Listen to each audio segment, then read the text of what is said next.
16 जनवरी 1681 रायगढ़ किला। किले में संभाजी महाराज के राज्याभिषेक की तैयारी चल रही है, जिसमें पंडित, दूसरे राज्य के राजा और अंग्रेज भी आमंत्रित हैं।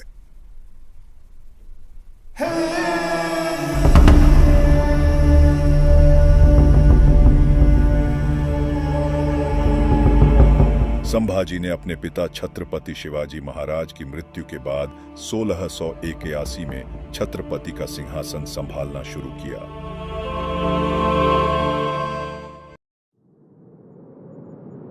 संभाजी को पता था कि मराठा साम्राज्य को विशाल मुगल साम्राज्य के खिलाफ लंबे संघर्ष का सामना करना पड़ेगा। इसलिए उन्होंने औरंगजेब के दक्कन आगमन से पहले मराठा खजाने को भरने का निश्चय किया।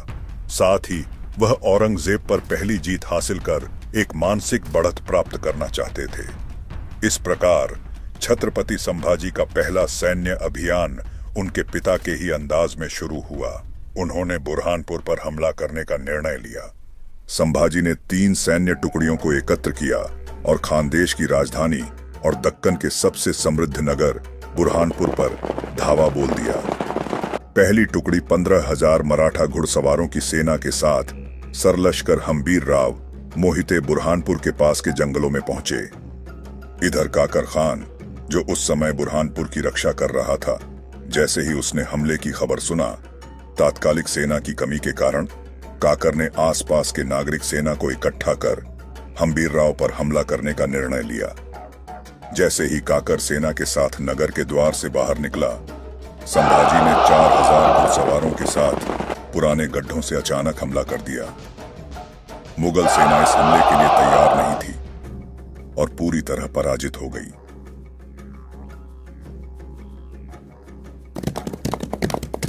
फिर संभाजी ने 200 से 300 सैनिकों को मुख्य द्वार की सुरक्षा में छोड़ दिया और बुरहानपुर के सबसे समृद्ध इलाके बहादुरपुरा की ओर बढ़े।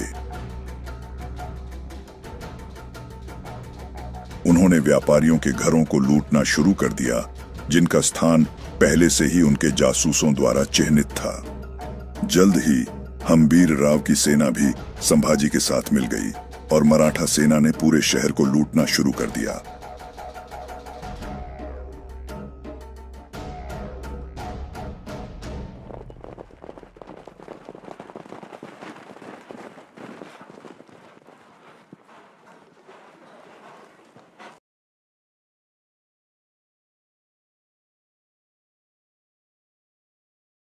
हम्बीर राव ने नगर के सभी प्रवेश द्वार सील कर दिए ताकि किसी को हमले की सूचना बाहर भेजने का मौका न मिले।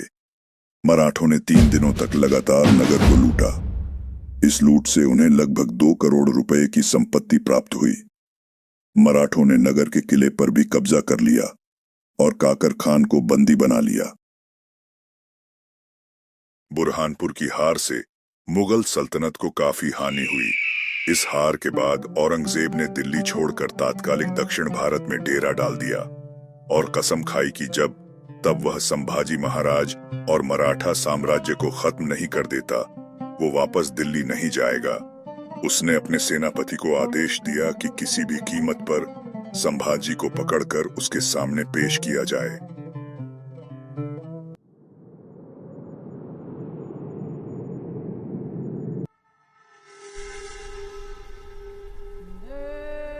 अब तो शंभा छत्रपति महाराजा बन गया। हमारे सपनों पर पानी फिर गया। अब राजा राम को राजा बनाने का सपना ही रह गया। और तो और उसने हमें माफ करके अपने ही नजरों में घुट घुट के जीने को छोड़ दिया। बड़े युद्ध तलवारों से नहीं, चालों से जीते जाते हैं, और मेरी इस बार की चाल संभाजी के किले की नींव हिला देगी। राजा तो हमारा राजा राम ही बनेगा। सुना है दक्कन में नए मेहमान आए हैं, शहजादे अकबर।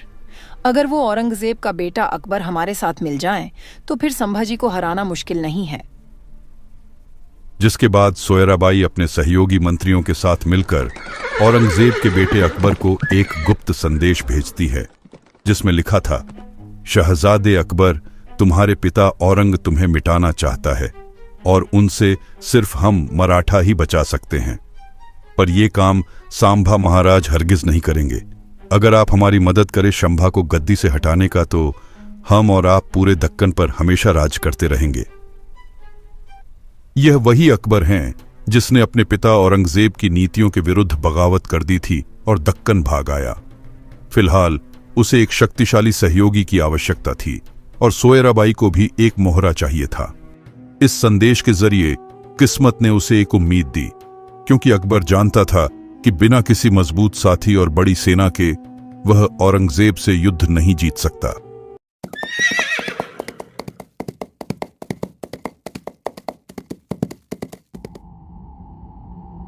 दरबारी संदेश लेकर आता है कि औरंग की औलाद अकबर उनसे अकेले मिलना चाहते हैं, जिसके लिए संभाजी तैयार हो जाते हैं।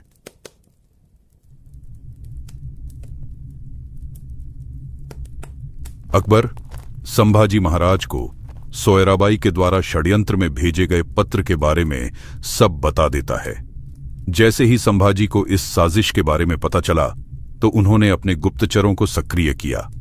धीरे धीरे सारी सच्चाई उजागर होने के बाद संभाजी ने इस षड्यंत्र में शामिल कई मंत्रियों और सरदारों को कड़ी सजा देने का फैसला किया। षड्यंत्र में शामिल मंत्रियों और सरदारों को हाथी से कुचलवा दिया गया, जो कि उस समय एक कठोर दंड प्रक्रिया थी, खासकर राजद्रोहियों के लिए।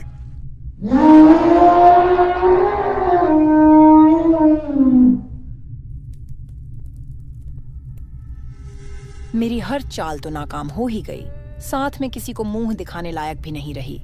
पूरा मराठा साम्राज्य मेरी थू थू कर रहा है। कहते हैं महारानी सोयराबाई लोक लज्जा और बेइज्जती की वजह से उन्होंने ऐसा फैसला लिया जिसने कभी सोचा नहीं था। वह था खुदकुशी का।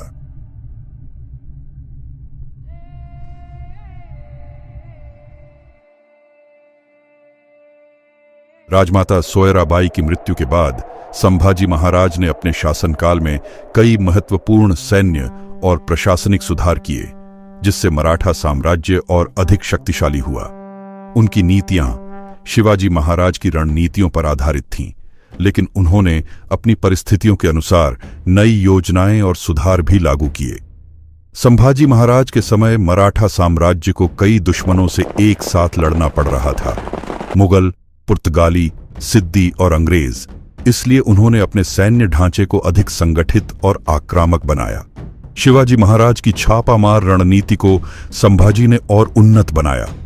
सैनिकों को जंगलों, पहाड़ों और किलों में रहकर दुश्मनों पर अचानक हमला करने का प्रशिक्षण दिया। इन सारी रणनीति का इस्तेमाल उन्होंने मुगलों, सिद्दियों और पुर्तगालियों के खिलाफ बखूबी किया। पुर्तगाली और सिद्दी लगातार समुद्री इलाकों में मराठों को चुनौती दे रहे थे। ये देखते हुए संभाजी महाराज ने मराठा नौसेना को भी मजबूत किया और कोंकण व गोवा के तटों पर अपनी पकड़ बनाई। सरदार कान्होजी आंग्रे को मराठा नौसेना की जिम्मेदारी दी गई, जिससे मुगलों और पुर्तगालियों के जहाजों को रोकने में मदद मिली।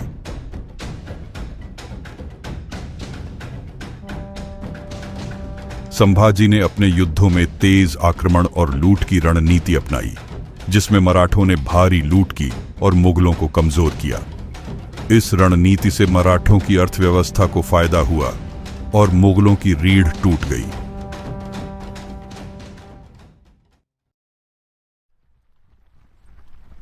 संभाजी ने घुड़सवार सेना की संख्या बढ़ाई और उन्हें बेहतर हथियारों से लैस किया। सैनिकों को दुश्मनों की नई तकनीकों और रणनीतियों से लड़ने के लिए प्रशिक्षित किया गया। धीरे धीरे संभाजी ने राज्य की सारी शक्तियां अपने नियंत्रण में रखीं, ताकि गद्दारी की घटनाएं दोबारा न हों। विश्वासपात्र और अनुभवी सरदारों को राज्य की मुख्य जिम्मेदारियां दी गईं। मुगलों के खिलाफ युद्ध के लिए धन की जरूरत थी, इसलिए राजस्व वसूली प्रणाली को मजबूत किया गया। किसानों से चौथ और सरदेशमुखी कर वसूला जाने लगा, जिससे मराठा सेना को आर्थिक मदद मिली। संभाजी महाराज ने अंग्रेजों, पुर्तगालियों और डच व्यापारियों से संबंध बनाए रखने की नीति अपनाई।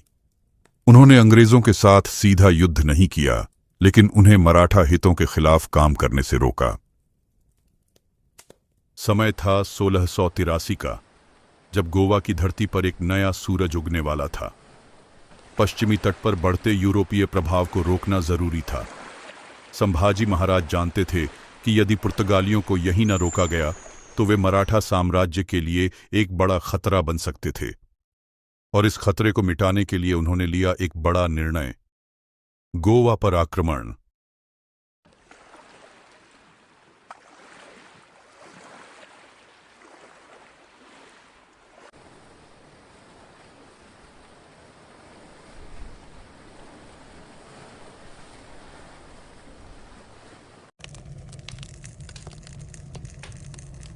गोवा का किला बस एक पत्थर का ढांचा नहीं, यह हमारी संप्रभुता की परीक्षा है। हम मराठा किसी के गुलाम नहीं हो सकते। आज हम इन्हें दिखा देंगे कि हमारी लहरें कितनी प्रचंड हो सकती हैं। तो बोलो, पार्वती पतय। हर हर महादेव।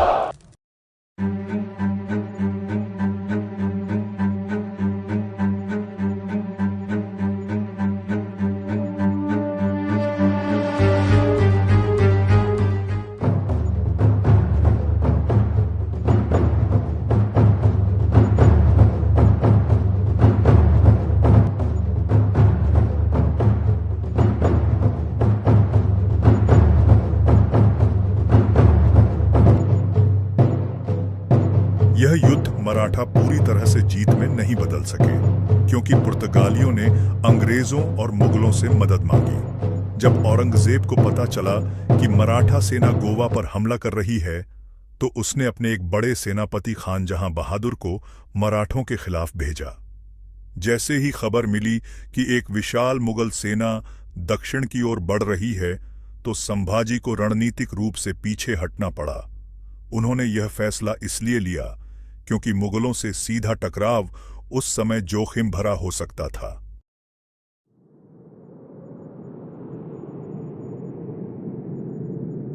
राजे सिंधी कोंकण के लिए सबसे बड़ा खतरा है। जब तक यह किला है, वे समुद्री रास्तों से हमें कमजोर करते रहेंगे।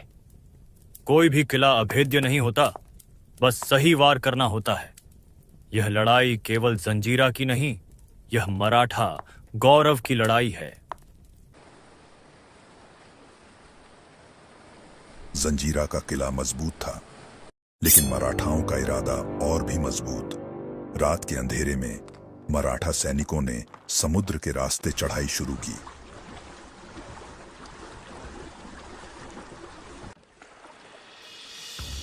पर दुश्मन पहले से तैयार थे।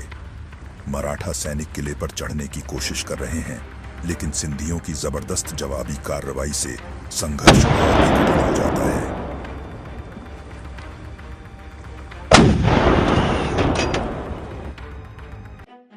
कुछ महीनों बाद जंजीरा किले के अंदर सिंधियों में असंतोष फैलने लगता है। भोजन और हथियारों की कमी से वे कमजोर पड़ने लगते हैं। संभाजी अपनी योजना में सफल हो रहे थे, लेकिन तभी मुगलों ने दक्षिण में हमला कर दिया, जिससे एक बार फिर मराठाओं को पीछे हटना पड़ा। 1686 में जंजीरा युद्ध के असफल होने के बाद संभाजी महाराज ने अपनी रणनीति बदली और अब उनका मुख्य लक्ष्य मुगल साम्राज्य को हराना था। इस समय औरंगजेब ने दक्षिण भारत पर अपना पूरा ध्यान केंद्रित कर लिया था और वह मराठाओं को पूरी तरह खत्म करना चाहता था। 1686 में औरंगजेब ने बीजापुर के आदिल शाही साम्राज्य पर हमला किया। बीजापुर किला, जो कभी छत्रपति शिवाजी महाराज का सहयोगी रह चुका था, अब कमजोर हो चुका था। संभाजी महाराज ने बीजापुर की मदद करने का प्रयास किया, लेकिन औरंगजेब की विशाल सेना ने आखिरकार बीजापुर को जीत लिया।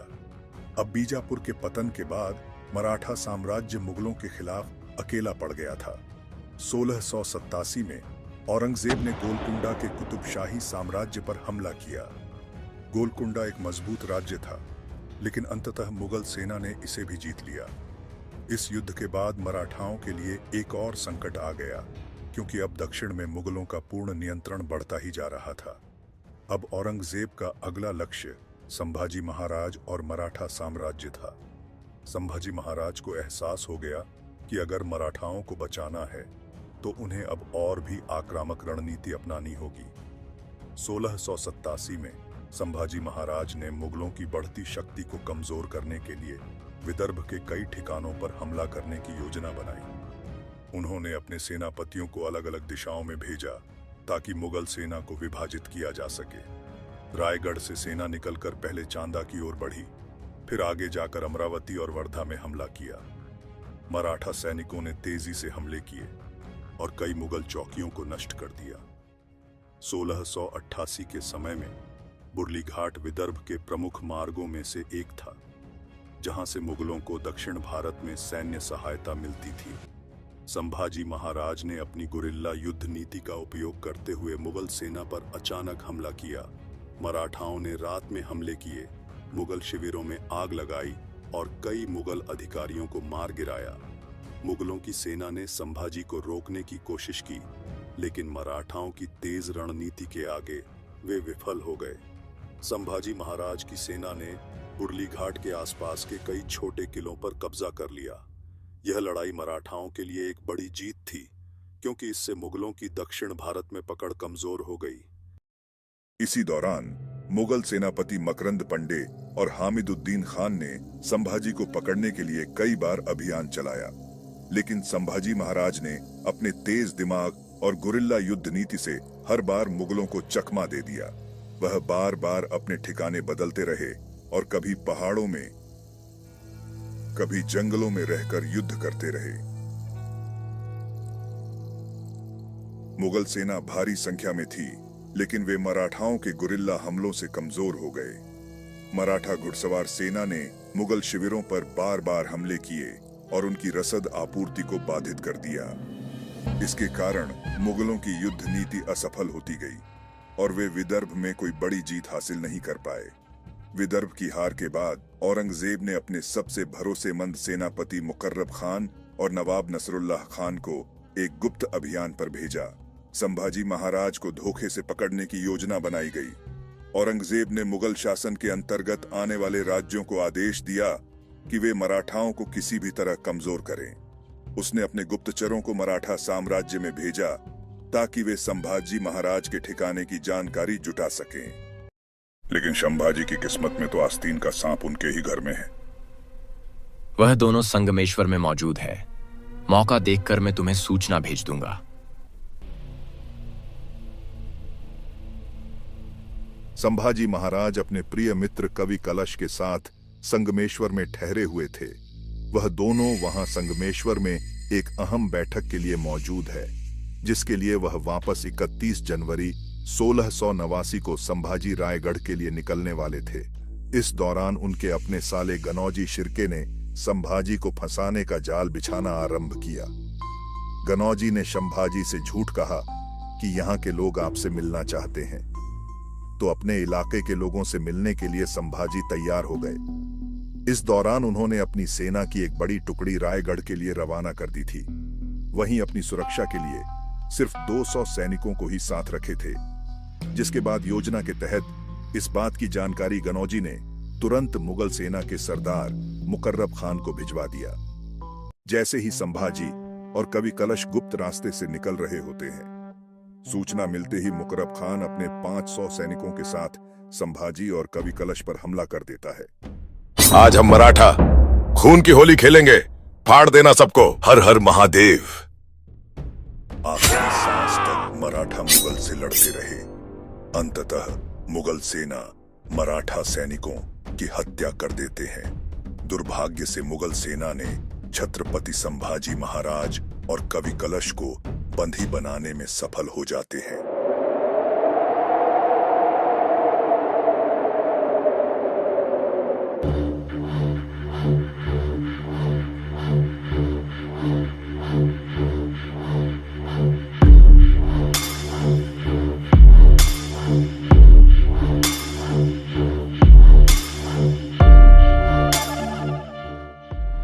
सबसे पहले इनके कपड़ों को फाड़कर नंगा धूप में खड़ा करो।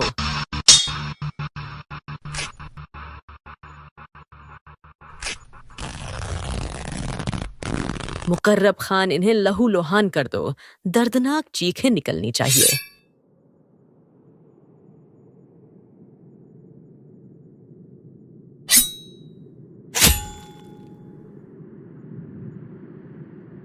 क्या तुझे दर्द नहीं होता? इसके साथी की जान ले लो। देखते हैं कैसे नहीं चीखेगा।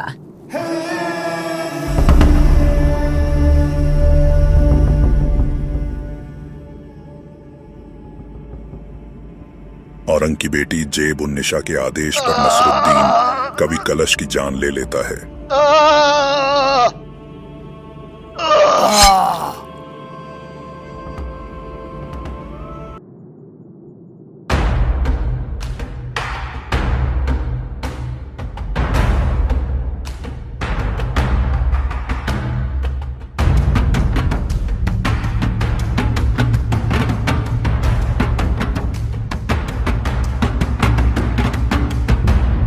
आखिरकार मेरी सालों की दुआ मुकम्मल हुई।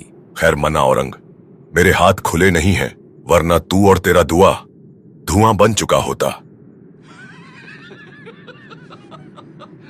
वो तो अभी पता चलेगा। बस अल्लाह से शिकायत यह है कि उसने शिवा को मुझसे मिले बगैर बुला लिया, वरना उसको भी ऐसे ही मारता। अपनी गंदी जबान से उनका नाम भी मत लेना औरंग, वरना तेरे टुकड़े तक नहीं मिलेंगे। इसको इतना तड़पाओ कि मौत की भीख मांगे, तब भी इसको मौत मत देना।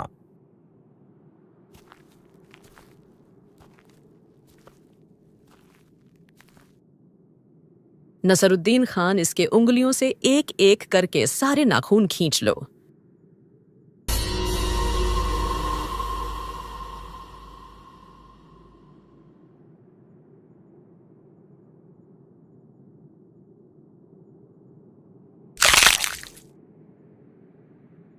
सारे नाखून निकल गए, लेकिन शंभा के मुंह से एक आवाज तक नहीं निकली।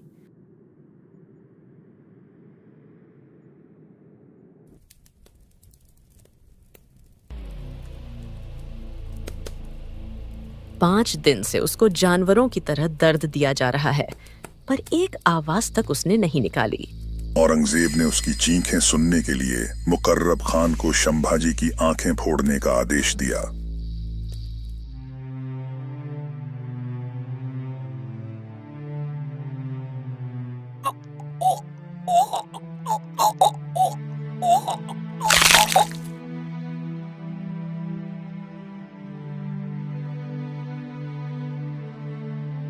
दिन बीतते गए।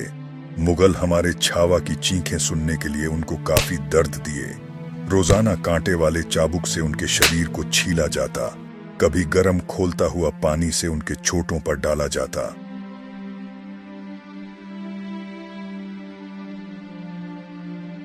पत्थरों से उनके शरीर पर मारा जाता। दरिंदगी की सारी हदें मुगलों ने पार कर ली थी।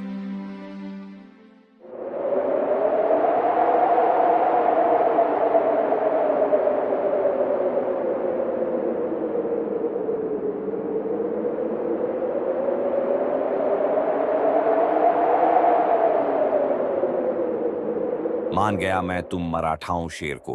बहुत हिम्मत होती है तुम सब में।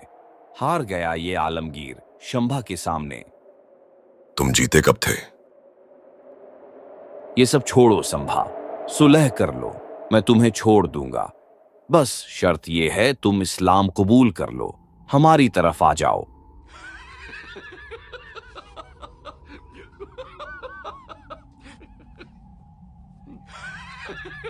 औरंगजेब, औरंगजेब, अगर तुम अपनी बेटी से निकाह करने को भी बोलता तो उसके मुंह पर थूक के मना कर देता। सब कुछ तो तेरा छीन लिया, बस ये जवान तेरी बाकी रह गई। नवाब खान, छीन लो इसकी जवान।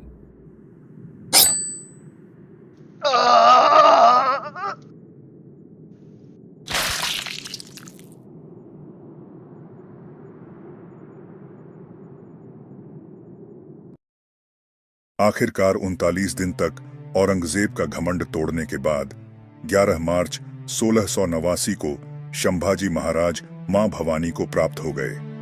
मुगलों ने असली दरिंदगी तो अब दिखाई। उन्होंने शंभाजी के मृत शरीर को रोजाना टुकड़ों में बांटे।